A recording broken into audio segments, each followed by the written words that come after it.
السلام عليكم. نحمده ونستعينه ونستغفره ونؤمن به ونتوكل عليه ونعوذ بالله من شرور أنفسنا ومن سيئات أعمالنا. من يهده الله فلا مضل له ومن يضلله فلا هادي له. ونشهد أن لا إله إلا الله وحده لا شريك له.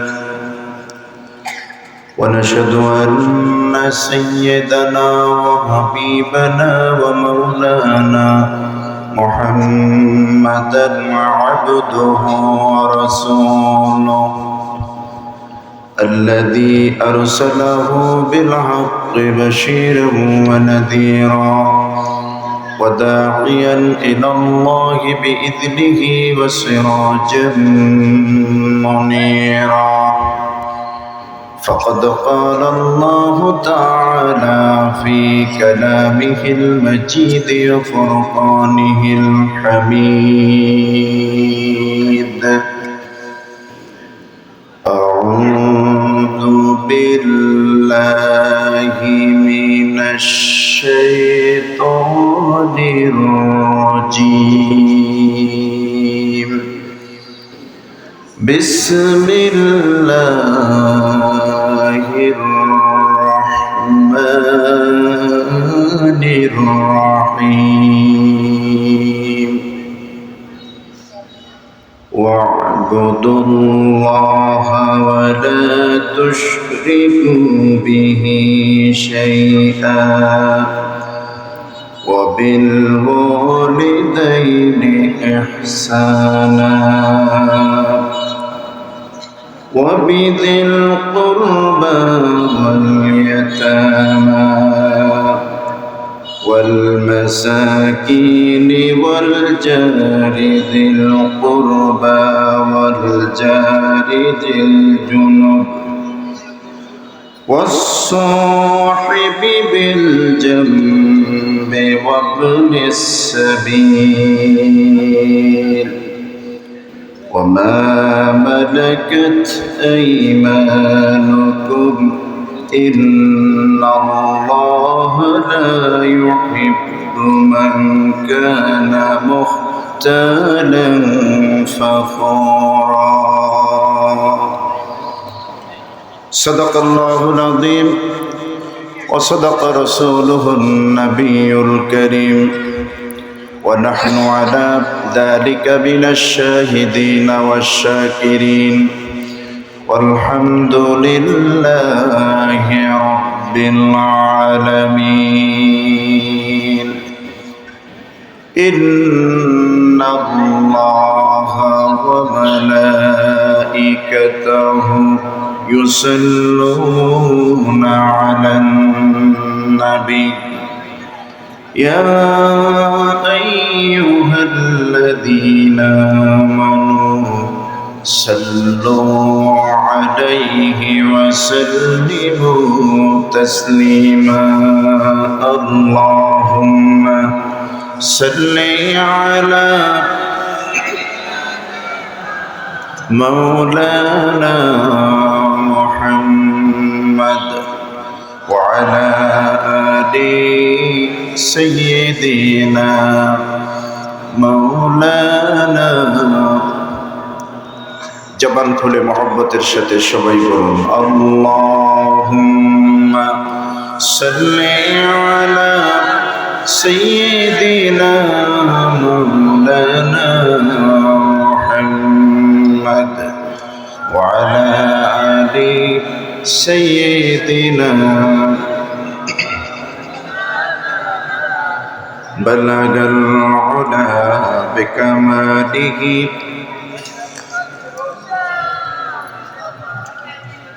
حسنت جميع خصاله.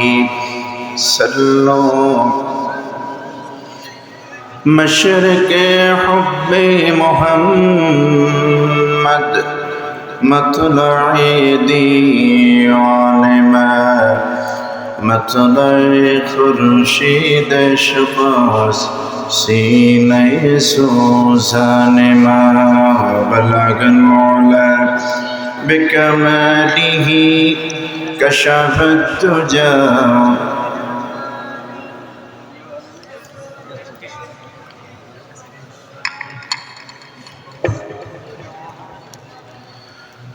আরবের বুকে মক্কার পরে আমিনার যেথায় ঘর খোদার করুণা কৌসার হয়ে ঝরেছে সেথায় বারংবার বালাগাল উলা বিকামালিহি كشف الدجى بجماله حسنت جميع خصاله صلوا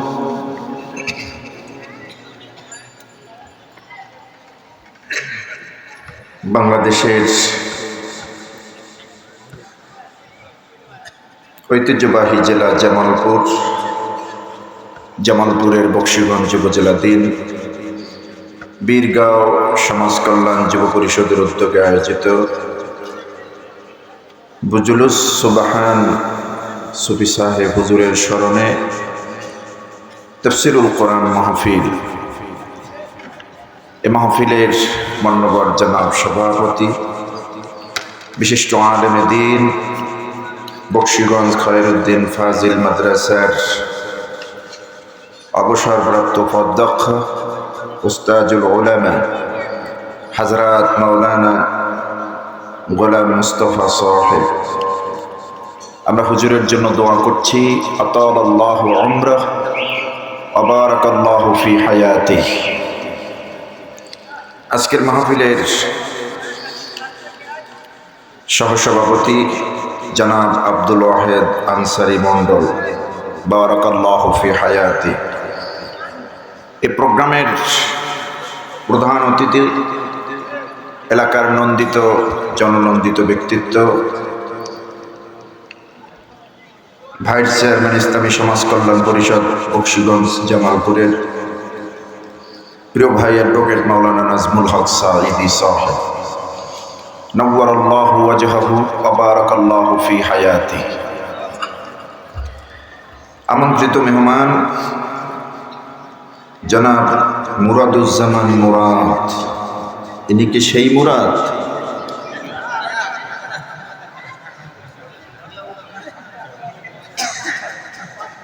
আলহামদুলিল্লাহ, আল্লাহ রহম করেছেন।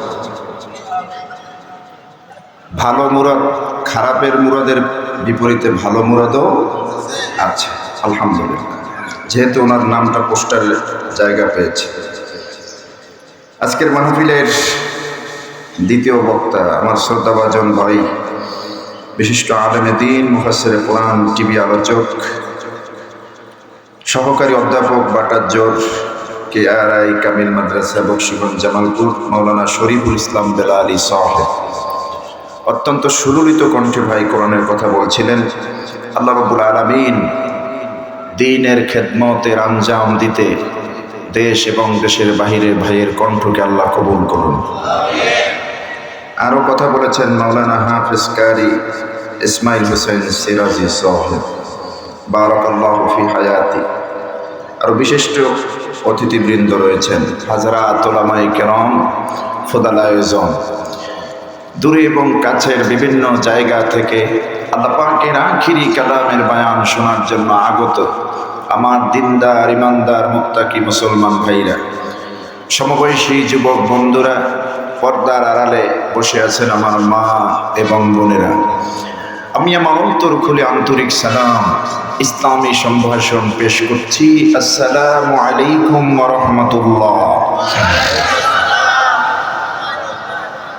লাখ কোটি শুকরিয়া আদায় করছি সে মহান মুনিব আল্লাহ সুবহানাহু ওয়া তাআলার দরবারে, যিনি আজ গোটা মুসলিম মিল্লাতের এই ক্লান্তি লগ্নে ইসলাম প্রিয় ভূখণ্ড বাংলাদেশের জামালপুরের বক্সিগঞ্জের এই বীরগাঁও ঈদগাহ ময়দানে এতগুলি লোককে আল্লাহর কোরআন শোনার সুযোগ করে দিয়েছেন।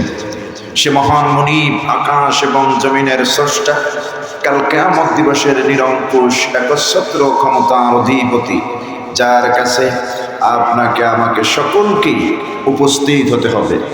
এই দুনিয়ার জীবনের পূর্ণাঙ্গ হিসাব পেশ করতে হবে। সে রব্বুল আলামিন, আহকামুল হাকিমিন আল্লাহ সুবহানাহু ওয়া তাআলার দরবারে আমরা দিল খুলে প্রাণ ভরে মহব্বতের সাথে কালিমাতুশ শুকর আদায় করছি। সকলেই বলছি আলহামদুলিল্লাহ। একটু বুলন্দ আওয়াজে সবাই পড়ুন আলহামদুলিল্লাহ। পড়ুন সবাই রব্বানা লাকাল হামদ হামদান কাসীরান তাইয়িবান মুবারাকান ফীহি ইয়া রাব্বি লাকাল হামদু কামা ইয়ানবাগি লিজালালি ওয়াজহিক ওয়া আযীমি সুলতানিক। লাকাল হামদু বিল ঈমান, লাকাল হামদু বিল ইসলাম, লাকাল হামদু বিল কুরআন ইয়া যাল জালালি ওয়াল ইকরাম। আমিন ইয়া রাব্বাল আলামিন। জামালপুরের ভাইরা আপনারা কেমন আছেন? আলহামদুলিল্লাহ। সুম্মা নাকুলু আলহামদুলিল্লাহি রাব্বিল আলামিন। আমাদের বলতেই হয়, আল্লাহর শুকরিয়া করতে হয় যে আমরা ভালো আছি। সবচেয়ে বেশি ভালো আছি আমরা এখন স্বাধীন দেশের নাগরিক, ঠিক না? আমাদের নাজমুল হক সাইদি ভাই যা বলে গেলেন, ওনার পুনরাবৃত্তি আমি করতে চাই না, কিন্তু সব কথাগুলি সত্য, ঠিক কিনা? আমরা দেশে ছিলাম কিন্তু পরাধীন ছিলাম। একটি স্বাধীন দেশে দীর্ঘ 16টি বছর পরাধীন ছিলাম। এদেশের নতুন জেনারেশন তার ভোটাধিকার প্রয়োগ করতে পারেনি। একচেটিয়া দানব জালেম আমাদের ঘাড়ের উপরে চেপে বসেছিল, ঠিক কিনা? আর তার সায় দিয়েছে, ইশারা দিয়েছে, দানবকে বসিয়েছে আমাদের পার্শ্ববর্তী দেশ, ওখানেই আশ্রয় নিয়েছে, যার যেখানে মানায়, ঠিক না? আমাদেরকে বলে রাজাকার। আমরা কি পাকিস্তান গিয়েছি? আমাদেরকে ফাঁসি দিয়েছে, পাকিস্তান যায়নি। আর তোমরা দুইটা ডান্ডা বাড়ির মানে ভয়ে তোমরা জায়গা মতো গিয়েছো। তো আমাদের মনে আছে 20-25 বছর আগে আমাদের কোরআনের পাখি, বিশ্ববরেণ্য মুফাসসির আল্লামা শহীদ দেলাওয়ার হোসাইন সাঈদী রহমতুল্লাহ আলাইহি বলেছিলেন, এদেশ ভারতের তাবেদার দেশ নয়। এদেশে ভারতের একটি এজেন্ডাও বাস্তবায়িত হতে দেওয়া হবে না। এদেশে মুসলমানদের দেশ। এই দেশ ইসলাম বিদ্বেষী একটা এজেন্ডাও বাস্তবায়ন হতে দেওয়া হবে না। তোমরা যারা আমাদেরকে মৌলবাদ বলতেছো, গাছের নিচে আমরা 14 কোটি মৌলবাদ বসে আছি। তোমরা যারা আগাবাদী, 14 কোটি মুসলমান গাছের গোড়ায় বসে এমন ঝাঁকুনি দিবে, মামু বাড়ি দিল্লি গিয়া পড়বা, ঠিক কিনা? করেছে না? ঠিক জায়গা মতো করেছে। কথা বুঝতেছে? যার দাড়ি ছিল না, দাড়ি রেখে পালাতে চাইছে। যার দাড়ি ছিল, দাড়ি কেটে পালাতে চেয়েছে। এখন আপনারাই কম, ধর্ম ব্যবসা আমরা না ওরা? ধর্ম ব্যবসায়ী আমরা না ওরা? ওরা, ঠিক কিনা? নির্বাচনের আগে মাথায় ভর্তি, হাতে তসবিহ। সুতরাং এই পচা কথা আর শুনে না মানুষ। জঙ্গিবাদের তহমাত দিয়েছে তোমরা। তোমাদের সংগঠন ছিল পৃথিবীর নিকৃষ্ট জঙ্গি সংগঠন। এখন বর্তমান বাংলাদেশে যে উস্কানিদাতা, উগ্রপন্থী স্কম, আপনারা জেনেছেন গতকালকে আমাদের এক ভাইকে শহীদ করেছে ওরা। এইটা যদি সংখ্যালঘুরা ভারতে করত, হিন্দুদের একটাকে জবাই করত, ভারতে তোলপাড় হয়ে যেত, মসজিদগুলি গুড়িয়ে দিত, মুসলমানদের ঘর বাড়ি ভেঙে চুরমার করে দিত। একটা হিন্দুকে মারলে 1000 মুসলমান করে শহীদ করত। এদেশে ছাত্র জনতা স্বাধীনতা এনে দিয়েছে আল্লাহর মেহেরবানিতে। 24 সালের 5ই আগস্ট 1.5 থেকে 2000 মায়ের কোল খালি হয়েছে। ভারতের একটি বিবৃতি নাই, আছে? কিন্তু ওনাদের ইসকন প্রণেতা, ইসকন প্রভু একটা জঙ্গি, নিকৃষ্ট দানব, দেশের ষড়যন্ত্রকারী, কি ব্রহ্মগুলো আমার মনে আসে না, চীন নয়, একে গ্রেপ্তার করার কারণে তোমাদের বিবৃতি আসে, ঠিক কিনা? তাকে কোনো ধর্মীয় নেতা হিসেবে গ্রেপ্তার করা হয়নি, তাকে গ্রেপ্তার করা হয়েছে দেশ নিয়ে গভীর ষড়যন্ত্র করছে। এদেশে তো আলেম ওলামাকেও গ্রেপ্তার করা হয়েছে, আল্লামা সাঈদীকে গ্রেপ্তার করা হয়েছে, শহীদ মতিউর রহমান নিজামীকে গ্রেপ্তার করা হয়েছে, শহীদ আলী হাসান মুজাহিদকে গ্রেপ্তার করা হয়েছে। মামুনুল হককে যখন আদালতে উঠানো হতো, বড় ধরনের মাস্তানের ভূমিকায় তাকে উঠানো হতো। সে সময় তোমরা কোনো বিবৃতি দিলে না যে ইসলাম প্রদেশ, ইসলামী দেশ, মুসলমানদের দেশ, মুসলমান অধ্যুষিত একটা দেশ, সেই দেশে আলেম ওলামাদের সাথে তোমরা এগুলি কেন করছো? আমরা এর তীব্র নিন্দা জানাই, বলেছে? বলেনি। তার মানে এই দেশটা তাদের ভিটা বাড়ি, এই দেশটা তাদের তাবেদার দেশ বানিয়েছিল গত 16টি বছরে। এখন তাদের রঞ্জে রঞ্জে চলাফেরা হচ্ছে। আপনারা দেখছেন পাকিস্তান থেকে অনেকগুলি জাহাজ আমাদের দেশে এখন নোঙর করছে। সামনে রমজান আসতেছে, খেজুর দিবে আমাদেরকে অর্ধেক দামে। 2000 টাকার খেজুর 12 থেকে 1300 টাকায় পাওয়া যাবে, 1200 টাকার খেজুর 600 টাকায় পাওয়া যাবে। কারণ একজন মুসলমান আর একজন মুসলমানের ভাই কোনোদিন মুদি কষাই আমাদের ভাই হতে পারে না, ঠিক কিনা? আমরা কঠিন ভাষায় তোমাদেরকে জানিয়ে দিতে চাই, তোমাদের ভারত নিয়ে আমরা নাক গলাই না। তোমরা দেশের আয়তনে আকারে বড় হতে পারো, কিন্তু এদেশের তাওহীদবাদী মুসলমানের দেশ আয়তনে ছোট হলো বদরের ভূমিকা পালন করবে যদি তোমরা বেশি আগাতে চাও। আপনারা কি রাজি আছেন? বাংলাদেশের 56,000 বর্গ মাইলের এই দেশের স্বাধীনতা, সার্বভৌমত্ব এবং ইমানি দৌলত টিকিয়ে রাখার জন্য হিন্দুস্তানের সঙ্গে যদি প্রয়োজন হয় জান মাল কোরবান করে আমরা যুদ্ধে লাফিয়ে পড়ব। রাজি আছেন কারা কারা? হাত উঁচু করে আল্লাহকে দেখায় দেয়।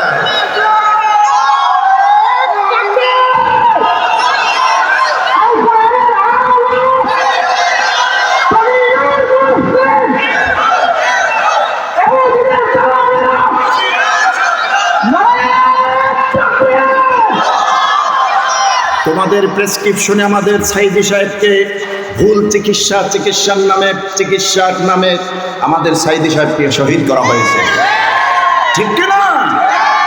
আমার বন্ধুগণ, এই মানুষগুলি তো আল্লাহর কাছে মেহমান হয়ে চলে গেছেন, কিন্তু তোমরা যাদের কথায় নেচেছো, কাজ করেছো, তোমাদের জবাব কি দিতে হবে আল্লাহর কাছে সেটাই রেডি করো। কারণ জালেমদেরকে আল্লাহ হেদায়েত দেন না।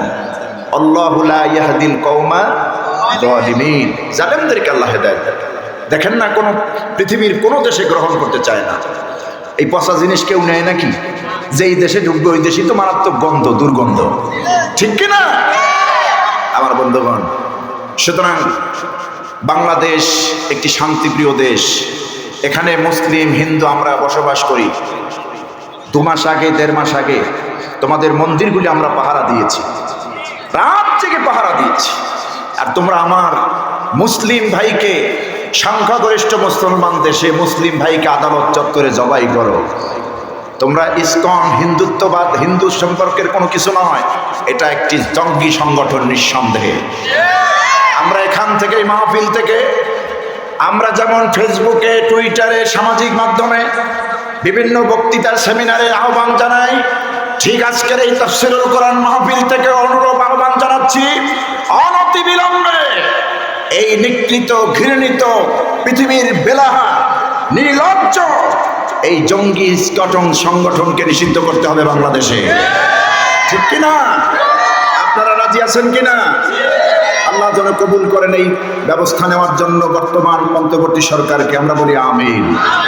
সম্মানিত ভাইরা, এই গভীর রাত পর্যন্ত আমরা বসে আছি কোরআনের কথা শুনবো বলে, ঠিক কিনা? আমার আগে আপনারা অনেক আলোচকের কথা শুনেছেন, আমাকে একটু লেট করে উঠানো হয়েছে। এখন তো অনেক জায়গায় মাহফিলের মোনাজাত হয়ে যায়, তো আমি এই জন্য খুব ক্ষিপ্ত না, কারণ মাহফিল আমি দৈনিক একটা করি, আমার কোনো তাড়াহুড়া নাই। আলহামদুলিল্লাহ, খুব শান্তশিষ্টভাবে আপনারা বসে আছেন। আর রাস্তাঘাটে কিছু লোক আছে, তাদেরকে আমি অনুরোধ করব, আপনারা চলে আসুন ময়দানে, বেশ কিছু খালি জায়গা আছে, আপনারা চলে আসুন। কোরআনের কিছু মেসেজ আমরা গ্রহণ করি। আপনিও জানেন না, আমিও জানি না কোন কথা আমাদের অন্তঃকরণে হিট করবে, ঠিক কিনা? হেদায়েত তো আমি দিতে পারবো না, পারবো? হেদায়েত দেওয়ার মালিককে, সবাইকে বলতে হবে হেদায়েত দেওয়ার মালিককে আল্লাহ পাক। আমি তো দূরের কথা, এই পৃথিবীতে কোনো পীর, অলি, বুজুর্গ কেউই মানুষকে হেদায়েত দিতে পারে না। হেদায়েত নবীরা পর্যন্ত দিতে পারে না, নবীদের কেউ পাওয়ার আল্লাহ দেননি।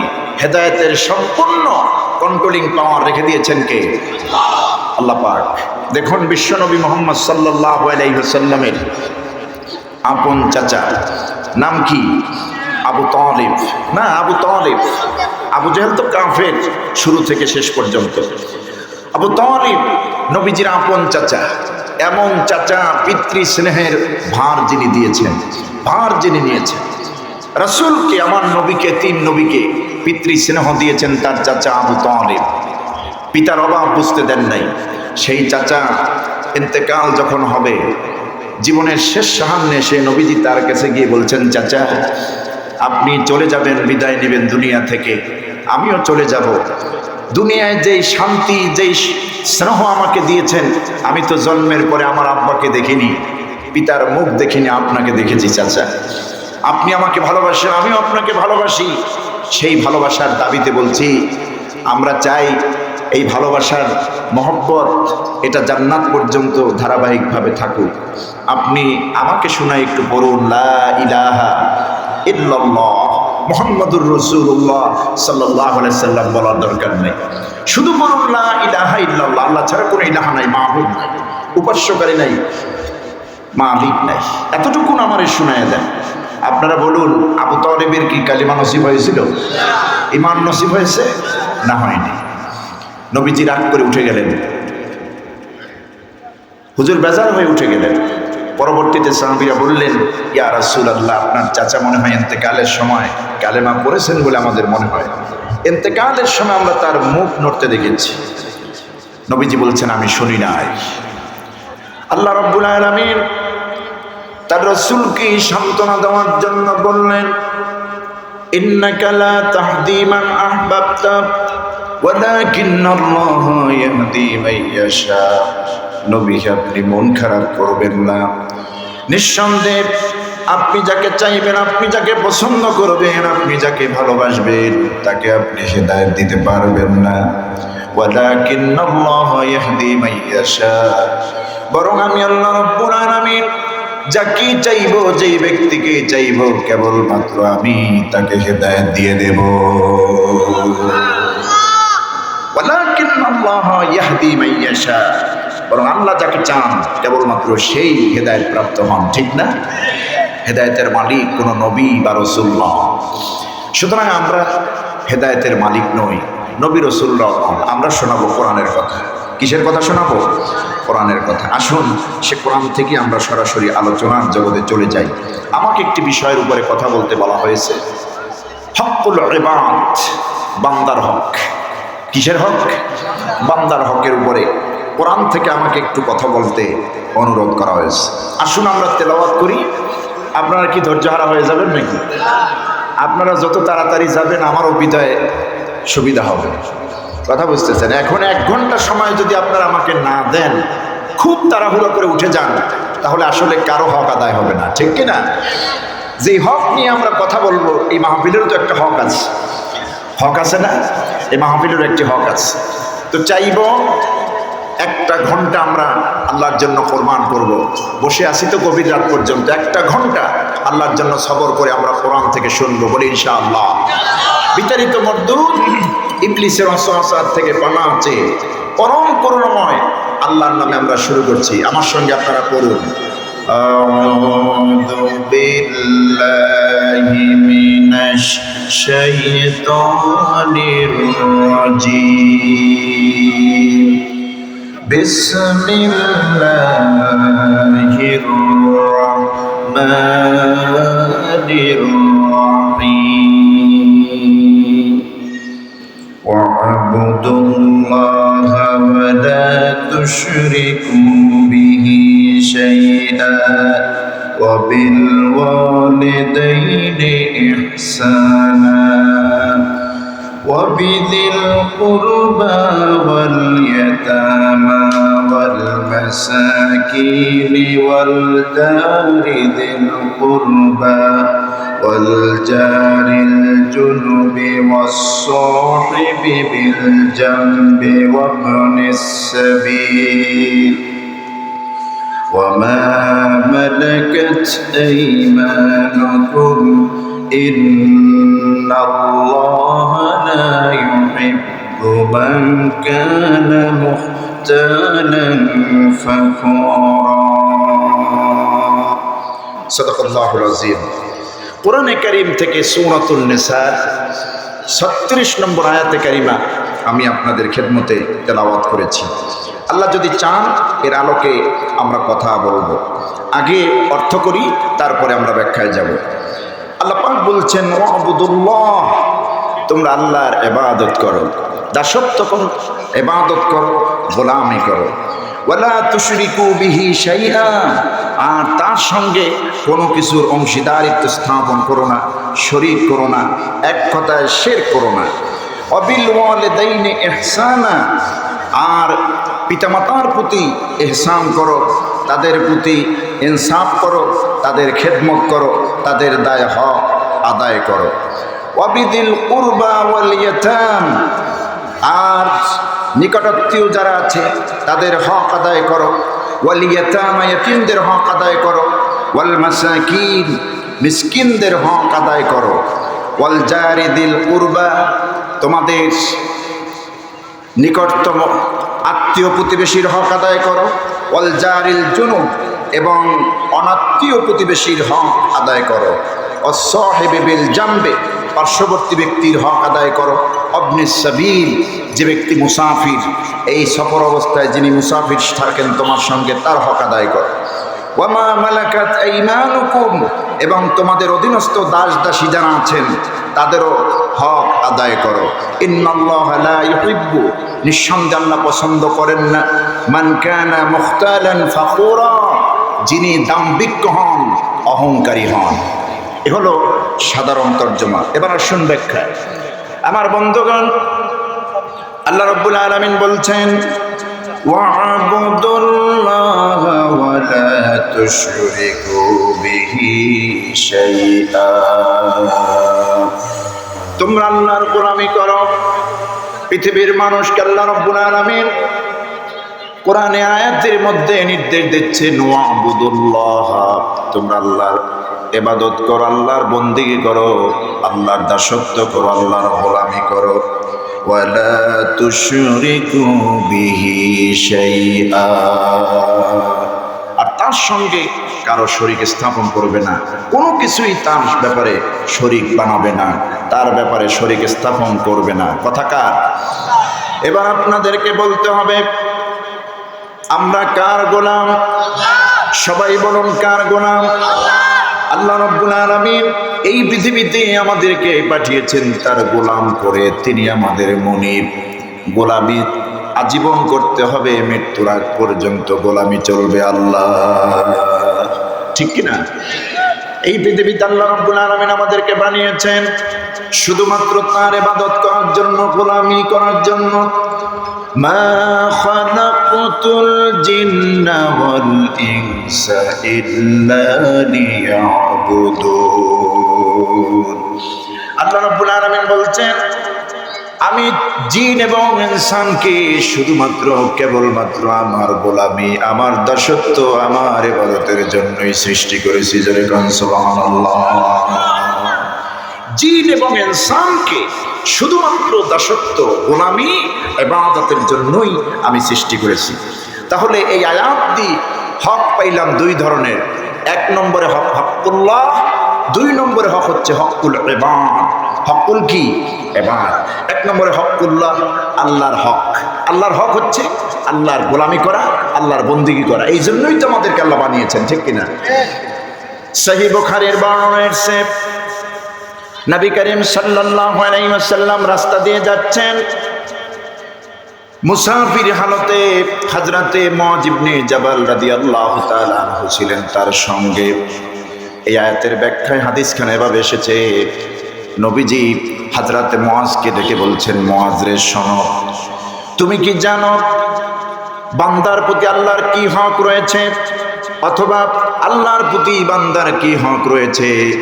বান্দার প্রতি আল্লাহর কি হক রয়েছে, বান্দার উপরে আল্লাহর কি হকগুলি রয়েছে তুমি কি জানো?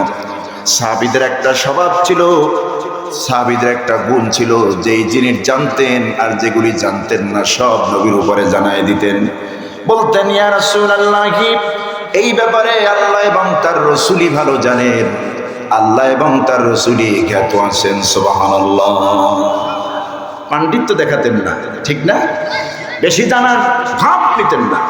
অনেকে জেনেও না জানার ভাব ধরে বলতেন, হুজুর আল্লাহ এবং তার রাসূলই ভালো জানেন এ ব্যাপারে। আর আমরা বলি কি, তুমি এটা জানো? কি কোন এর 14 গোষ্ঠী জানি। কথা বুঝতেছেন? মাস্টারের উপরে মাস্টারগিরি করে আমাদের দেশে, বেয়াদব হয়। আদব শিখতে হবে কোরআন থেকে, রাসূলুল্লাহর সাহাবী থেকে। রাসূল পাক সাল্লাল্লাহু আলাইহি সাল্লামের সাহাবীরা পর্যন্ত যদি বেয়াদবির রেশমাত্র করেছেন অজান্তে, সাহাবীরা তো জানাশোনা সত্ত্বে রাসূলের সঙ্গে কোনোদিন বেয়াদবি করেননি। কিন্তু যদি জানা অজানা সত্ত্বেও কোনো ত্রুটি হয়ে যেত, নবীর সঙ্গে আচরণের দিক দিয়ে, কথা বলার দিক দিয়ে, বসার দিক দিয়ে, খাবারের দিক দিয়ে, ডাকাডাকির দিক দিয়ে কোনো ধরনের ত্রুটি যদি হয়ে যেত, আল্লাহ রাব্বুল আলামিন ওহী নাজিল করে ওই জাতিকে সতর্ক করে দিতেন।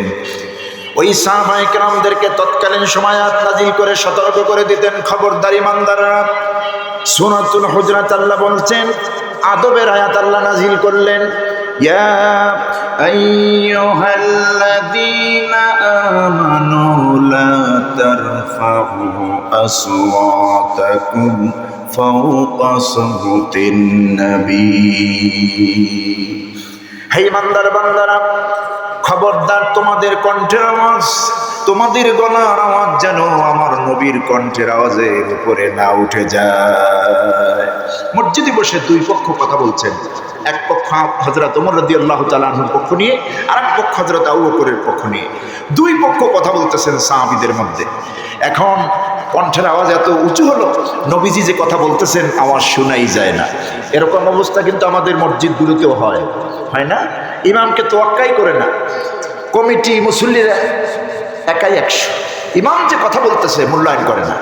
প্রত্যেকটা মসজিদে ইমাম হবে নেতা, খতিব হবে নেতা, আর খতিবকে খতিবের দায়িত্বই থাকতে হবে, বিন্দুমাত্র ছাড় দেওয়ার সুযোগ নাই। খতিব যখন খুতবায় বসবেন, ওনার উপরে শ্রেষ্ঠ বাদশাহ ওই মসজিদের মধ্যে আর কেউ নাই। এগুলি গ্রাম অঞ্চলে হয় না, এগুলি গ্রাম অঞ্চলে পাত্তা দেন। গ্রামের কোনো সুদখোর সভাপতি হলো, যত খবরদারি ইমামের উপরে রাখে। আছেন এরকম? অবশ্যই বকশীগঞ্জে, এই বীরগাঁওতে নাই। ঢাকার শহরে এগুলি চলে না, আলহামদুলিল্লাহ। আমি ঢাকাতে যেখানে জুমা পড়াই, পল্লবীতে, মিরপুর 11-তে, আজকে 8 বছর ধরে চলতেছে। আপনারা এখানে যারা এসছেন অন্তত 10 থেকে 12 গুণ মুসল্লি হবে আমার জুমার মুসল্লি। আমি এরকম সুযোগ দেইনি কমিটিদেরকে। বেয়াদবি চলবে না। আলেম ওলামার চাইতে যতলা মানুষ আসমানের নিচে জমিনের উপরে নাই।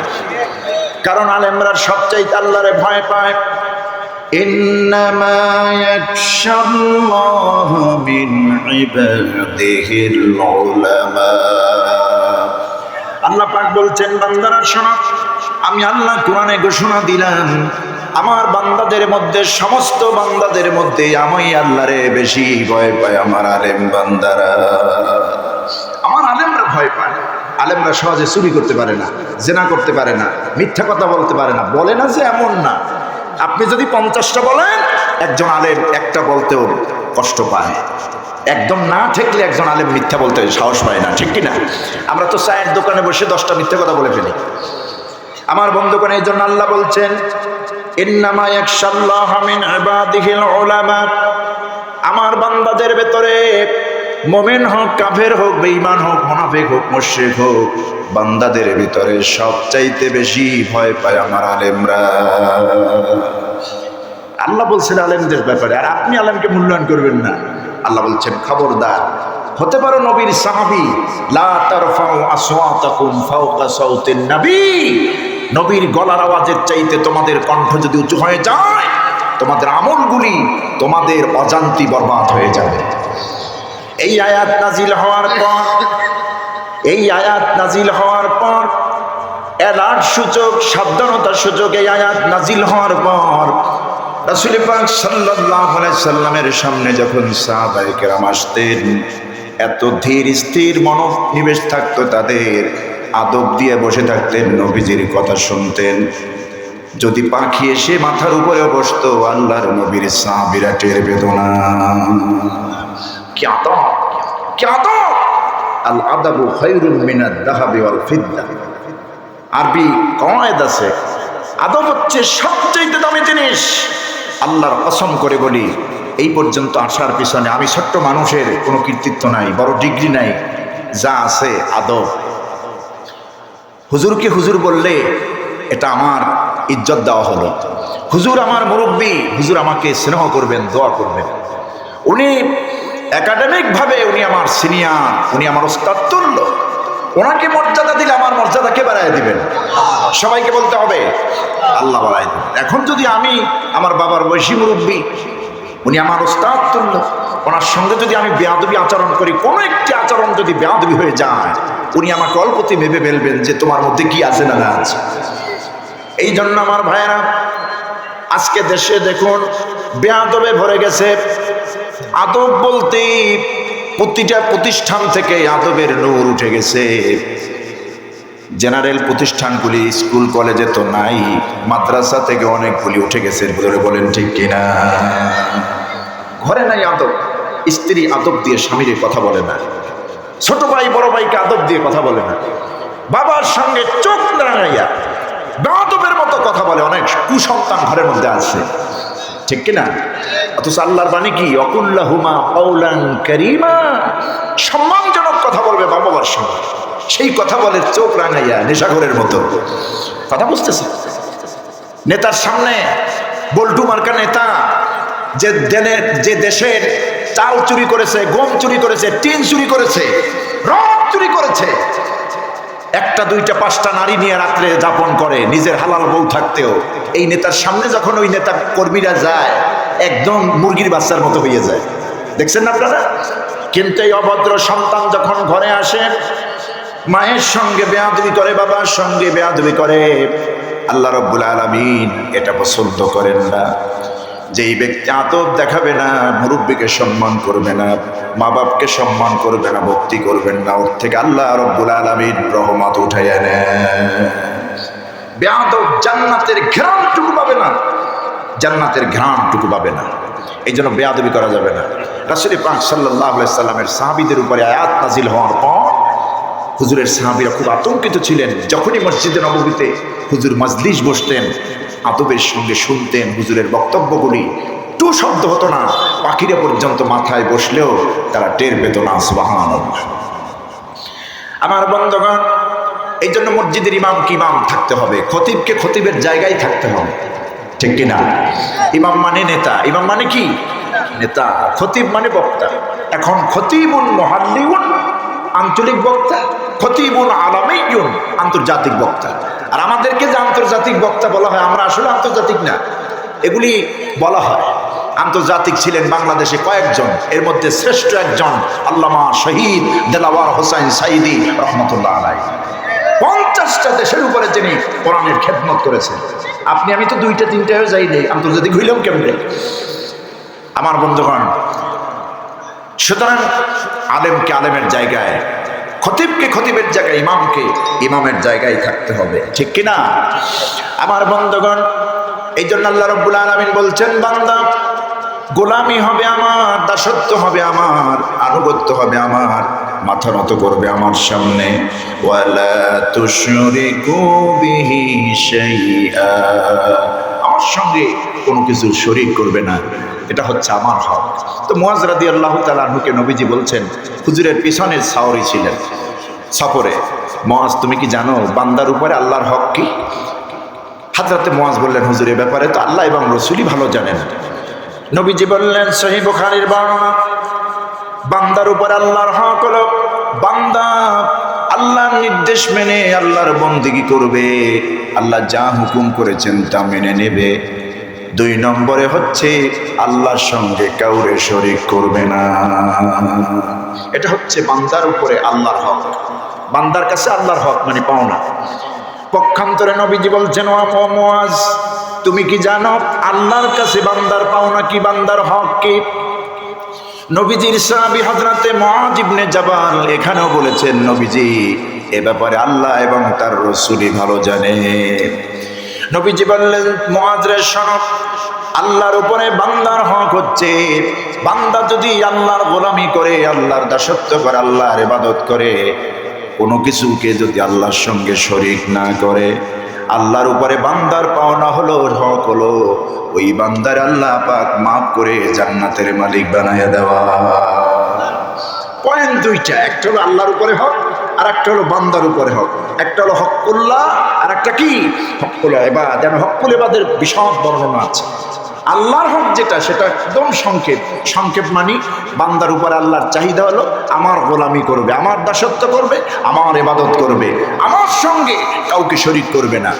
আর বান্দার প্রতি আমার কাছে বান্দার হক হলো এই 2টা পয়েন্টে আমল করলেই আমি তাকে জান্নাত দিয়ে দেব। এটা হচ্ছে আমার হক বান্দার উপরে, আমার দায়িত্ব। এই জন্য আল্লাহ রাব্বুল আলামিন যুগ যুগ ধরে নবী রাসূল পাঠিয়েছেন, যাতে করে প্রত্যেকটা জাতি, প্রত্যেকটা উম্মত আল্লাহকে চিনতে পারে, কে আমার আল্লাহ, কে আমার রব। নবী পাঠিয়েছেন যুগে যুগে, প্রত্যেক নবী পাঠিয়েছেন জাতির কাছে, উম্মতের কাছে। এই পৃথিবীতে আল্লাহ শুধু মানুষ সৃষ্টি করেই ছেড়ে দিয়েছেন, ডিরেকশন দেন নাই, কিতাব দেন নাই, গাইডলাইন দেন নাই, কোন পথে চললে পরে কল্যাণ হবে, জান্নাতের পথ মিলবে কথা বলে দেন নাই। এমনটি নাকি? না, আল্লাহ মানব সৃষ্টি করেছে, সিরাতে মুস্তাকিমের পথ বলে দিয়েছে। আল্লাহ রাব্বুল আলামিন বলছেন, শুধু আমি মানব সৃষ্টি করেই ছেড়ে দেই নাই, চলার পথ বলে দিয়েছি। আমি একজন গার্ডিয়ান দিয়েছি, নির্দেশক দিয়েছি, নবী দিয়েছি। প্রত্যেক জাতির কাছে এমন কোন জাতি ছিল না, উম্মত ছিল না যার কাছে আমি নবী বা রাসূল পাঠাই নাই। আল্লাহ পাক বলছেন, ওয়ালাকাদ বা'আথনা ফি কুল্লি উম্মাতির রাসূলা আন ইবুদুল্লাহ ওয়াজতানিবুত তাগুত। প্রত্যেক জাতির কাছে, প্রত্যেক উম্মতের কাছে আমি আল্লাহ রাব্বুল আলামিন নবী পাঠিয়েছি, রাসূল পাঠিয়েছি। এই নবী এবং রাসূলদের প্রত্যেকের দায়িত্ব দিয়েছিলাম, তারা যেন বলে, উম্মতেরা ও আমার জাতিরা শোনো, আনি ইবুদুল্লাহ, এক আল্লাহর গোলামি করবে। কয় আল্লাহর গোলামি? এক আল্লাহর গোলামি। আমাদের তো 33 কোটি খোদা নাই, ওই 33 কোটি হুদা। কথা বুঝতেছেন? খোদা হয় একজন, খোদা হয় কয়জন? রব হয় একজন, খোদা হয় একজন। ওই যে ফেরাউন, যার কথা আল্লাহ পাক এই কোরআনে 74 বার নিয়েছেন, সে নিজেকে বলেছে আনা রব্বুকুমুল আলা, আমি তো সবচেয়ে বড় রব। তোমার মুসা, তোমার আবার রব কে? ইযহাব ইলা ফিরআউন ইন্নাহু তাগা। মুসা আলাইহিস সালামের নবুয়ত পাওয়ার পর প্রথম দায়িত্ব, মুসা তুমি বড়টার কাছে যাও, ফিরআউনের কাছে যাও, নিঃসন্দেহে সে সীমা লঙ্ঘন করেছে। হযরত মুসা আলাইহিস সালাম একটু আল্লাহর কাছে বললেন, আল্লাহ ফিরআউনের কাছে সরাসরি যেতে বলছো, আমার তো মুখে বাজে কথা, আমি একটু মুখে বাজে, জিহ্বায় বাজে, তোতলা। কিন্তু আল্লাহর পয়গম্বরকে আল্লাহ পাক সাহায্য করেছেন। হযরত মুসা আলাইহিস সালাম আল্লাহর সাহায্য চাইলেন। আল্লাহ, ফিরআউন তো যেমন তেমন ব্যক্তি না, অত্যন্ত ঘাট তারা লোক, ভয়ানক লোক। তার কাছে দিনের দাওয়াতটা সর্বপ্রথম আমাকে দেওয়ার নির্দেশ দিয়েছে। আল্লাহ, সাহায্যটা তুমি আমারে করো। রব্বিশরাহ লি সাদরি ওয়া ইয়াসসির লি আমরি ওয়াহলুল উকদাতাম মিন লিসানি ইয়াফকাহু قولي আয় আল্লাহ আমার এই সিনাকে প্রশস্ত করে দাও, কথা বলার যোগ্যতা বের করে দাও, আর যে বিষয়টি নিয়ে আমি তার কাছে যাব এই বিষয়টি আমার জন্য সহজ করে দাও। সুবহানাল্লাহ। প্রত্যেক বক্তাকে, প্রত্যেক আলেমকে, খতিবকে বক্তৃতা দেওয়ার আগে এই কথাগুলি বলা উচিত। এটা কোরআনের আয়াত। আমার বন্ধুগণ, ফিরআউন বলতো না রব্বুকুমুল আলা, রব বলতে আবার কি রব তো আমি। আমার ভাইরা, আল্লাহ রব্বুল আলামিনের এই নাফরস্ত বান্দা, এই নাফরমান ফিরআউন, সে নিজেও জানতো রব একজন আল্লাহ। আমি হুদাই দাবি করতেছি, সে নিজেও জানতো আল্লাহ ছাড়া কেউ রব নাই। কারণ তিনি তো আমাদের সেই রব যিনি আমাদেরকে সৃষ্টি করেছেন, যিনি আমাদেরকে হায়াত দেন, যিনি আমাদেরকে মওত দিবেন। আল্লাহ পাক শিখাই দিয়েছেন, নবী আপনি বলে দেন, কুল হুয়াল্লাহু আহাদ আল্লাহুস সামাদ লাম ইয়ালিদ ওয়া লাম ইউলাদ ওয়া লাম ইয়াকুল লাহু কুফুয়ান আহাদ। সূরা ইখলাস পারেন না আপনারা? সুলুসুল কোরআন, কোরআনের 3 ভাগের 1 ভাগ। সুবহানাল্লাহ। কোরআনের 3 ভাগের 1 ভাগ। হযরতে রাসূল পাক সাল্লাল্লাহু আলাইহি সাল্লাম বলেছেন, কেউ যদি সূরাতুল ইখলাস 3 বার তেলাওয়াত করে, গোটা কোরআন যেন সে হক আদায় করলো, তেলাওয়াতের সওয়াব পেয়ে গেল। কারণ কোরআন হচ্ছে, সূরাতুল ইখলাস হচ্ছে 3 ভাগের 1 ভাগ, 10 পারার সমান। এই জন্য আমার সঙ্গে আপনারা ঠোঁট মিলাই পড়েন, কুল হুয়াল্লাহু আহাদ আল্লাহুস সামাদ লাম ইয়ালিদ ওয়া লাম ইউলাদ ওয়া লাম ইয়াকুল লাহু কুফুয়ান আহাদ। হে নবী আপনি বলুন, কুল আমরের সিগা, দিস ইজ ওয়ার্ডার। হে নবী আপনি বলুন আল্লাহ এক। কুল হুয়াল্লাহু আহাদ, আল্লাহ হচ্ছেন এক, তিনি একক। আহাদ শব্দের অর্থ হলো একক, এক নয়, একক। এই একক শব্দটাকে ভাঙা যাবে না। তিনি এমন সত্তা, তিনি একক। আল্লাহুস সামাদ, তিনি অমুখাপেক্ষী, তিনি কারো মুখাপেক্ষী নন। এই পৃথিবীর কোনো মানুষের কাছে কোনো প্রয়োজন আল্লাহর নাই, কিন্তু সমস্ত মানুষের প্রয়োজন আল্লাহর কাছে আছে। ঠিক কিনা? না খাইয়ে থাকলে চাই আল্লাহর কাছে, অসুস্থ হয়ে পড়ে সেজদায় পড়ে যাই আল্লাহর কাছে, চাই আল্লাহর কাছে, আল্লাহ ফাইজা মারিতু ওয়া হুয়া ইয়াশফিন, তুমি যখন আমাকে অসুস্থ বানাও তুমি তো আমারে সুস্থ করবা। সুবহানাল্লাহ। তার মানে এই পৃথিবীতে মানুষ তো মুখাপেক্ষী, আল্লাহ মুখাপেক্ষী। আল্লাহ কারো মুখাপেক্ষী নন। পৃথিবীর মানুষ মানুষের কাছে মুখাপেক্ষী। তিনি তো এমন সত্তা, লাম ইয়ালিদ ওয়া লাম ইউলাদ ওয়া লাম ইয়াকুল লাহু কুফুয়ান আহাদ। আল্লাহ পাক বলছেন, তিনি কারোর থেকে জন্ম নেন নাই, কাউকে তিনি জন্ম দেন নাই। আকাশ আর জমিনের মধ্যে তার সমকক্ষ আর কেউ নাই। তাহলে আল্লাহর হক হচ্ছে আল্লাহর গোলামি করা। আল্লাহর হক কি? হকুল্লাহ, যেটা আল্লাহর হক হচ্ছে আল্লাহর গোলামি করা। 5 ওয়াক্ত নামাজ পড়া। নামাজ 5 ওয়াক্ত পড়েন তো? 5 ওয়াক্ত পড়েন না? যারা যারা পড়েন না আজকে থেকে পড়ে নেবেন। এটা আল্লাহর হক, আল্লাহর হক। আল্লাহর হক হলো রমজান মাসের রোজাগুলি রাখা। আল্লাহর হক হচ্ছে পরিমাণ মতো সম্পদ, যদি হালাল সম্পদ আল্লাহ আপনাকে দেন, সম্পদের 100 টাকা 2.5 টাকা যাকাত দেওয়া, এটা আল্লাহর হক। সম্পদ যদি হয়, আল্লাহর ঘর তাওয়াফ করার সুযোগ যদি হয়, সম্পদ যদি দেয় আল্লাহ, জীবন অন্তত 1টা বার হজ করা, এটা আল্লাহর হক। এগুলি হচ্ছে আল্লাহর হক। আর আল্লাহর হক কিন্তু অন্যান্য সৃষ্টিরা ঠিক মতো পালন করে, শুধু আমরা করি না। আপনাদের কষ্ট হচ্ছে না? এলোমেলো হচ্ছেন কেন? সব সৃষ্টির আল্লাহর হক আদায় করে, করি না শুধু আমরা, নাফরমানি করি আমরা। আপনি দেখুন পশু পক্ষীর দিকে, ওদেরকে আল্লাহ পাক যে বিচরণ দিয়েছেন সেই বিচরণে ওরা চলে। এই পৃথিবীতে সমস্ত মাখলুকাত আল্লাহর সামনে আনুগত্যের মস্তক নত করে দেয়, সবাই সিজদায় লুটে পড়ে। সিজদা শুধু আমরাই দেই না, 5 ওয়াক্ত নামাজ শুধু আমরাই পড়ি না, সিজদা ওরাও দেয়। যেই সমস্ত প্রাণী আমরা দেখি না, যেগুলি আমরা চরম চক্ষু দিয়ে দেখতে পাই, আল্লাহ পাক বলছেন সব প্রাণী, সব সৃষ্টি আমার সামনে সিজদা করে। ولله يسجد من في السماوات والأرض طوعا وكرها।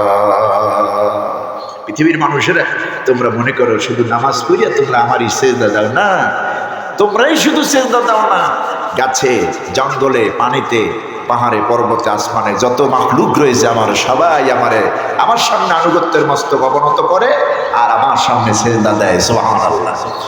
আমার নামের তাসবিহ করে, আমার নামে রুকু করে, আমার গুণগান করে। এই যে সকালবেলা খালি পেটে পাখিরা বেরিয়ে যায়, ঝাঁকে ঝাঁকে পাখি বাচ্চাদেরকে বাসায় রেখে যায়, বড় পাখিগুলি উড়ে যায়, বাসা থেকে বেরিয়ে যায়। আগামীকাল কি খাবে কোনো পাখি কোনো প্রাণীর জন্য আল্লাহ সঞ্চয় করে রাখেন নাই, রেখেছেন? কোনো প্রাণী, হাতি এত বড় প্রাণী, আগামীকাল কি খাবে আজকে আসরের মধ্যেই সব বুঝাই রাখছে নাকি? এরকম অবস্থা দেখেছে? পাখির বাসার মধ্যে কোনো অ্যাডভান্স খাবার থাকে না।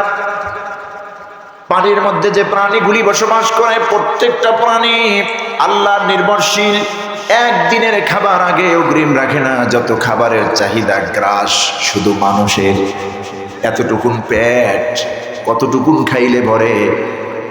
আধা কেজি, তারপরে 100 অথবা 1 কেজি, আর বেশি না, ঠিক না? আর টাকলা মুরদের মতো হইলে 1.5-2 কেজি। এতটুকুন পেটে তো এর বেশি খাওয়ার দরকার নাই, এর বেশি খাওয়াও যায় না। কিন্তু 1 দিন না, 2 দিন না, 5 দিন না, 1 মাস নয়, 1 বছর নয়, আমার জীবনটা যতদিন থাকবে 100 বছর বাঁচতে 100 বছর, আমার নাতি আমার ছেলে 14 পুরুষ কি খাইবে তা আমি কামাই করে যাই। দেখি না কোনটা হালাল কোনটা হারাম, তমিজ করি না। কোনটা হালাল কোনটা হারাম তমিজ করি না। আমার পরে 14 পুরুষ কি খাবে এগুলি আমি গুছাইয়া রেখে যাই। জবাবটা কি 14 পুরুষ দিবেন? আমারে দিতে হবে, আমার। এই জন্য আল্লাহ রাব্বুল আলামিন খুব আক্ষেপ করে সূরা নাজিল করেছেন এই কোরআনে, মানব জাতির চাহিদার শেষ নাই। আলহাকুমুত তাকাসুর হাত্তা যুরতুমুল মাকাবির। আল্লাহ পাক বলেছেন দুনিয়ার মোহ অধিক চাহিদা তোমাদেরকে আল্লাহ স্মরণ থেকে ডুবাইয়া রেখেছে। শুধু চাই আর চাই। এই বক্সিগঞ্জে যদি কারো একটা বিল্ডিং থাকে, সে চাইবে আর সামনের প্লটটা সে কিনতে, আর একটা বিল্ডিং দরকার। একটি দোকান আছে, আর একটা দোকান লাগবে। আমার বন্ধুগণ, নবীজি খুব আক্ষেপ করে বলেছেন এই বনি আদমের পেট ভরে না। কোনো বনি আদমকে যদি স্বর্ণভর্তি একটি মাঠ দেওয়া হয় অথবা একটি পাহাড় দেওয়া হয়, ওই বনি আদম সহজেই খুশি হয়ে যাবে না, আর একটা স্বর্ণের মাঠ সে চাইবে। নবীজি বলেছেন লা ইয়ামলাউ জাওফা ইবনে আদম ইল্লা তুরাব, কবরের মাটি ছাড়া বনি আদমের পেট ভরবে না। কবরের মাটি ছাড়া বনি আদমের পেট ভরবে না। কত চাই। দেশের মানুষ একদিকে না খাই আছে, একটা চাদরের মধ্যে। আপনারা ঢাকা শহরে যান, এখন রাত্র তো এখন 12টা বাজে, 12:15, এক চাদরের নিচে মা ঘুমিয়ে আছে, বাচ্চা ঘুমিয়ে আছে, বাবা ঘুমিয়ে আছে। কি মানবতার জীবন যাপন করছে। এদেরকে দেখার কেউ নাই। কালকে কি খাবে তো দূরের কথা, না খেয়ে শুয়ে আছে, এক চাদরের নিচে আর শুয়ে আছে। এদের কোনো খাবার নাই, এদের কোনো দেখার কেউ নাই। ইসলাম যদি ক্ষমতা আসে, আল্লাহর কসম করে বলি, হযরত ওমরের খেলাফত যদি এই দেশে চলে আসে, রাস্তাঘাটে দোকানপাটে লঞ্চ স্টিমারের ওই স্থানে লঞ্চ ঘাটে রেল টার্মিনেশনে কেউ আর এরকম থাকবে না। প্রত্যেককে একটা বসতি ঘর দেওয়া হবে, থাকার খাবার জায়গা করে দেওয়া হবে। যারা ক্ষমতা আসে ইসলাম ছাড়া সবাই আখের গুছাইয়া নেয়। হাজার হাজার কোটি টাকা দেশের টাকা বিদেশে বাজার করে। দেখছেন না আপনারা? সালমান এফ রহমান, কি সুন্দর নাম। সালমান এর বরাবর এফ রহমান।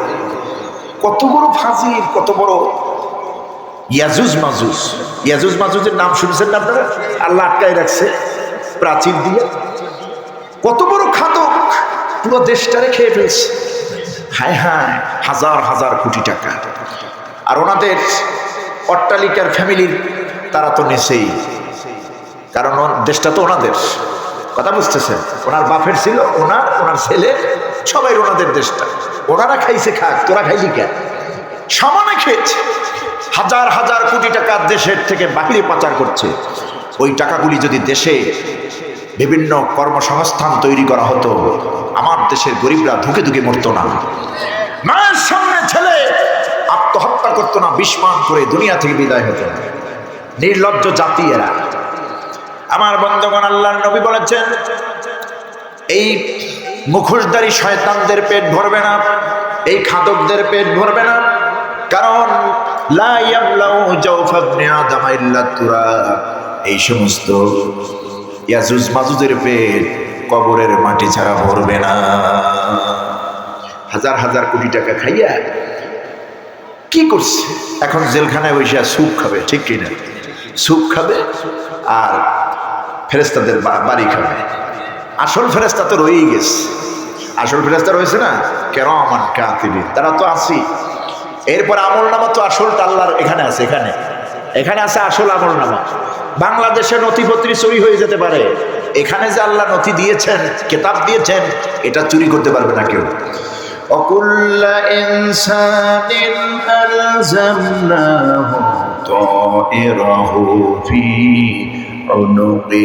আল্লাহ বলছেন, প্রত্যেকটা মানুষের গলদেশে আমি একটি আমল নামা ঝুলাইয়ে দিয়েছি, আমি একটি কিতাব জন্মিয়ে দিয়েছি। তয়ের